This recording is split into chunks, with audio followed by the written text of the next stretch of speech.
दोस्तों, आज की कहानी क्राइम की दुनिया की एक ऐसी कहानी है जिसे सुनकर आपके रोंगटे खड़े होने वाले हैं। आपको आज की यह कहानी कई दिनों तक परेशान कर सकती है। और यह कहानी नहीं, बल्कि एक ऐसी रूह कांपा देने वाली सच्ची घटना है। इसे भारत में तंदूर कांड के नाम से जाना गया। दिल्ली के गोल मार्केट में एक सरकारी फ्लैट में सुशील शर्मा अपनी पत्नी नैना साहनी के साथ रहा करता था। सुशील शर्मा भारत के एक जाने माने राजनीतिक पार्टी का नेता था। लेकिन इस सुशील शर्मा ने जुलाई 1995 में एक ऐसा कांड कर दिया था जिसे भारत में तंदूर कांड के नाम से जाना गया, जिसने उस वक्त पूरा भारत को झकझोर कर रख दिया। 2 जुलाई 1995 की शाम को सुशील शर्मा अपना काम खत्म करके शाम को घर लौटता है। लेकिन जैसे ही सुशील शर्मा घर में इंटर करता है, वैसे ही वे देखता है कि उसकी पत्नी नैना साहनी फोन पर किसी से बात कर रही थी। लेकिन नैना साहनी सुशील शर्मा को अचानक से देखकर चौंक जाती है और नैना साहनी फोन को रख देती है। तब सुशील शर्मा पूछता है कि फोन किसका था, तो नैना साहनी कहती है कि रॉन्ग नंबर था। इतना कहकर नैना साहनी किचन में चली जाती है। लेकिन सुशील शर्मा को शक हो जाता है, क्योंकि सुशील शर्मा अपनी पत्नी नैना साहनी के कॉलेज के दोस्त मतलूब करीम और नैना साहनी पर पहले से ही शक करता आ रहा था।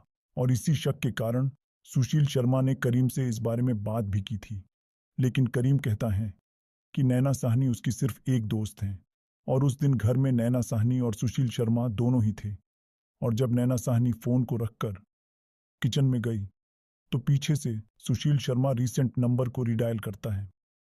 और जैसे ही सुशील शर्मा रिसीवर को कान पर लगाता है, तो वही हुआ जिस पर सुशील शर्मा को शक था। सामने से आवाज आती है मतलूब करीम की, जिसे सुशील शर्मा अच्छे से पहचानता था। सुशील गुस्से में फोन रख देता है और भागकर नैना साहनी के पास जाता है और नैना साहनी से कहता है कि तुमने मुझसे झूठ क्यों बोला। तब नैना साहनी अपनी बात रखती है, लेकिन सुशील शर्मा को यह तर्क सुनकर और गुस्सा आ जाता है और इसी कुछ सेकंड के गुस्से ने सब कुछ खत्म कर दिया। नैना साहनी किचन के बाहर गेट के पास खड़ी थी और सुशील शर्मा उसके सामने।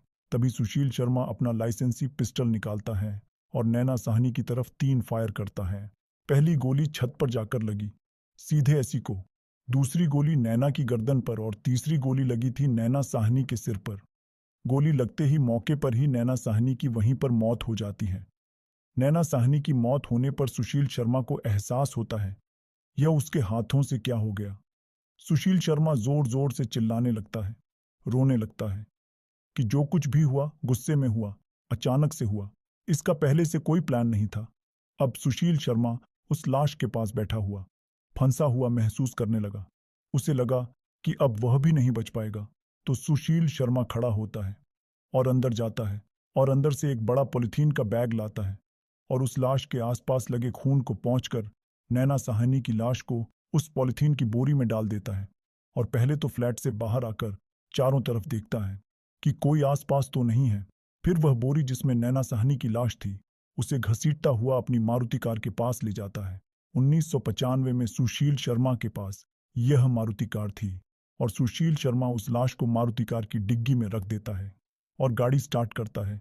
और सुशील शर्मा गोल मार्केट से निकलकर ऐसे ही गाड़ी में घूमता रहता है, क्योंकि उसके दिमाग में चल रहा था कि आखिर इस लाश का करें तो करें क्या।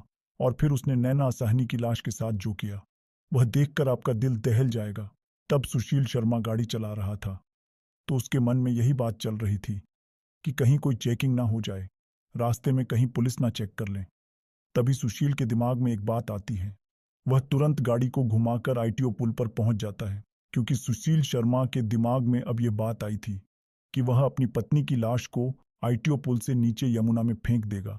सुशील शर्मा अपनी गाड़ी इसी आईटीओ पुल के ऊपर साइड में खड़ी करता है। लेकिन सुशील शर्मा देखता है कि इतनी रात में भी बहुत ज्यादा ट्रैफिक है, पर वे डर रहा था कि कहीं कोई उसे देख ना ले, क्योंकि वह एक बड़ी राजनीतिक पार्टी का नेता भी था, जिस कारण लोग उसे जानते हुए थे। वे पकड़े जाने के डर के मारे अपना इरादा बदल देता है। सुशील शर्मा वहीं से गाड़ी घुमा लेता है और वापस कनॉट प्लेस पहुंच जाता है और सीधा अपने बगिया रेस्टोरेंट में पहुंच जाता है। और यही वह बगिया रेस्टोरेंट था जिसमें एक तंदूर कांड को अंजाम दिया गया था। सुशील शर्मा इस बगिया रेस्टोरेंट के जो पास चंग्रीला होटल है, इसमें अपनी गाड़ी पार्क करता है और भागकर सीधे रेस्टोरेंट के अंदर चला जाता है। लेकिन वह जैसे ही अंदर पहुंचता है, तो वह देखता है कि अंदर बहुत सारे लोग खाना खा रहे थे। उस वक्त रात के लगभग 10 बज रहे थे। उस रेस्टोरेंट का हेड केशव था, जो सुशील शर्मा का बहुत खास था। सुशील तुरंत के केशव के पास पहुंचता है और केशव से तुरंत रेस्टोरेंट को बंद करने को कहता है और कहता है कि किसी को भी खाना मत दो, कह दो कि खाना खत्म हो गया है। ये सुनते ही केशव चौंक जाता है और कहता है कि अभी खाना पड़ा है और अभी तो लोग आ ही रहे हैं। लेकिन फिर वापस से सुशील तेज आवाज में कहते हैं कि सभी को यहां से निकालो। तब केशव समझ जाता है कि कुछ ना कुछ बात तो जरूर है। फिर केशव नए ग्राहकों को अंदर नहीं आने देता है और जल्दी से उन लोगों को भी बाहर निकाल देते हैं जो खाना खा रहे थे। और उस रेस्टोरेंट की सारी लाइटें बंद कर दी जाती हैं और उस रेस्टोरेंट में काम करने वाले कर्मचारियों को भी घर भेज दिया जाता है। अब उस ढाबे में केवल सुशील शर्मा और केशव ही थे। तब सुशील शर्मा पहली बार केशव को सारी सच्चाई बताता है। वह कहता है कि उसकी अपनी पत्नी का कत्ल उसके हाथों से हो गया है और इस लाश को ठिकाने लगाना है। और इतना कहकर सुशील शर्मा कहता है कि लाश किसी को न मिले सके, इसलिए हम सिर्फ इस लाश को तंदूर में डालकर ही खत्म कर सकते हैं। ये सुनते ही केशव घबरा जाता है, लेकिन केशव सुशील का पुराना दोस्त होने के नाते सुशील की मदद करने की सोचता है। अब केशव और सुशील रात के अंधेरे में बाहर खड़ी कार से नैना साहनी की लाश को निकालकर उस रेस्टोरेंट में ले जाते हैं। दोस्तों, उस रेस्टोरेंट में एक कोने में बहुत बड़ा तंदूर लगा था और उसी तंदूर में उसी दिन रोटी बनाकर लोगों को भी खिलाई गई थी, जिस कारण तंदूर में अभी भी कुछ आग थी। तो केशव और सुशील शर्मा दोनों नैना साहनी की लाश को पकड़कर उस तंदूर में डाल देते हैं, लेकिन तंदूर में इतनी आग नहीं थी कि उससे एक डेड बॉडी को जलाया जा सके। अब आग को तेज करने के लिए वे दोनों उस तंदूर में पोस्टर कागज की रद्दियां डाल देते हैं, लेकिन फिर भी आग तेज नहीं हो रही थी। तो केशव सुशील से पास में पड़ा बटर मांगता है और सुशील बर्तन में पड़े उस बटर को तंदूर में डाल देता है। और जैसे ही तंदूर में बटर को डाला गया तो आग अचानक से बढ़ जाती है और नैना साहनी की बॉडी जलने लगती है। सुशील शर्मा उस लाश को जल्दी से जलाना चाहता था, तो उसने पास में बर्तन में पड़ा और बटर उसमें डाल दिया, जिस कारण तंदूर में आग इतनी ज्यादा लग गई कि रेस्टोरेंट की दीवार के बाहर से उस आग की लपटों को साफ देखा जा सकता था। उस रेस्टोरेंट के पास में अनारो नाम की एक महिला सब्जी की दुकान लगाती थी। जब उसने देखा तो उसे लगा कि यहाँ पर आग लग गई है। अनारो और जोर जोर से शोर मचाने लगी। तो वहीं पास से अब्दुल नजीर नाम का एक पुलिस कांस्टेबल गुजर रहा था। अनारो की आवाज सुनकर रुक जाता है और दौड़कर उस दीवार पर चढ़कर देखता है तो वह देखता है कि अंदर तेज आग लग चुकी है और दो आदमी उसके पास खड़े हैं। अब्दुल जब अंदर जाता है तो केशव आगे आ जाता है।